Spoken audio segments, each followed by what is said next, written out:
Here's your Tormek tip. I have 3 grinding wheels now. I've got the DF, which is a diamond fine, which is 600. Got the DE, which is diamond extra fine, which is 1200 grit. And this is the standard SG 250, which comes out of the box with the machine. When you buy the T8, if you buy the T4, you get the SG 200. And I wanted to be able to mount the wheels on my splashback here. So the first thing I did was get a hold of some 3/8 bolts.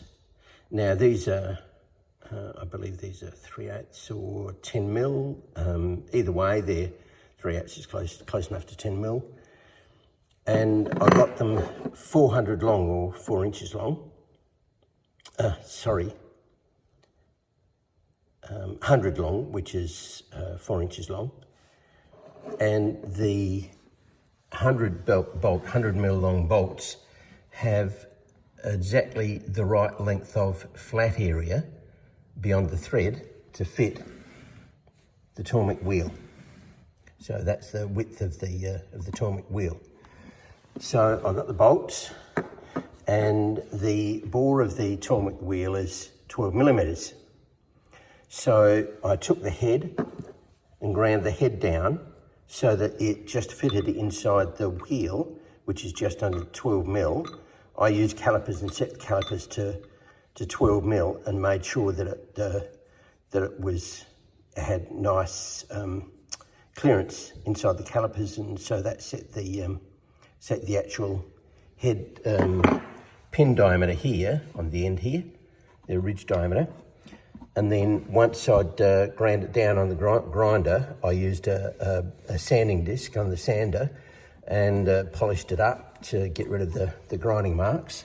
And that left a nice little pin on the end, pin head on the end of the bolt there. Now, once I'd done that, I then got one of these nuts. I screwed 2 nuts on the end here and tightened them together with leaving the end nut just partially on, and then I ground the nut down to about half its thickness to give me a half nut. You can actually buy half nuts if you want, or make them up. I just made them up. It didn't take long to grind down a few nuts to the right thickness. And the reason I wanted half nuts is so that they would sit inside here without being too deep. I didn't want to drill all the way through here. I've got 17 mil here, 9 mil here, 9.5 mil here.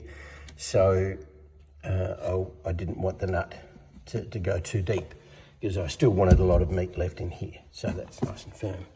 So once I'd done that, I came along with a 22 millimeter. I measured the distance up here to give me a bit of distance between the wheels. So these wheels are 250, so I made them 255 apart. That gives you a 5 mil clearance. You can make them further apart, or I wouldn't put them closer than 5 mil, but you can make them 10 mil. 10 mil is probably better spacing, but I was limited here bigger with the beams on the other side, the framing on the other side of this wall. So I had to get it between the framing and have it on the end of this bench. So I was limited there. So I did that, and then measured them out, measured them so they're all exactly the same height here.